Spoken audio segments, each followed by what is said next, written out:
എന്തേ ഒരാൾ കമന്റിൽ ചോദിച്ചേക്കുവാ ഭാര്യയും ഭർത്താവും എങ്ങനെ സന്തോഷത്തോടെ ജീവിക്കാന്ന്. ഞാൻ പറയട്ടെ, ക്യാമറ ഓണം.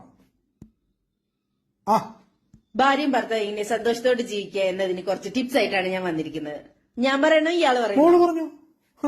ഭാര്യയും ഭർത്താവും തമ്മിൽ 1000 പ്രശ്നങ്ങളുണ്ടാവാം, പക്ഷേ ഭർത്താവ് തോറ്റു കൊടുക്കാൻ പഠിക്കണം. ഇയാള് പറയുന്നോ ഭാര്യയും ഭർത്താവിനും ആർക്കെങ്കിലും തെറ്റുപറ്റാം, പക്ഷേ ഭർത്താവ് ക്ഷമിക്കാൻ പഠിക്കണം. ഇയാള് പറയുന്നോ ഭാര്യയും ഭർത്താവിന്റെ ഇടയിൽ ഇനി ആർക്കെങ്കിലും തെറ്റുപറ്റിയാൽ ആരുടെ ഭാഗത്തെ തെറ്റെന്ന് കണ്ടുപിടിക്കാൻ പാടില്ല. അഥവാ കണ്ടുപിടിച്ചാലും തല പോയാൽ ഇവളുമാര് സമ്മതിക്കുകയല്ല.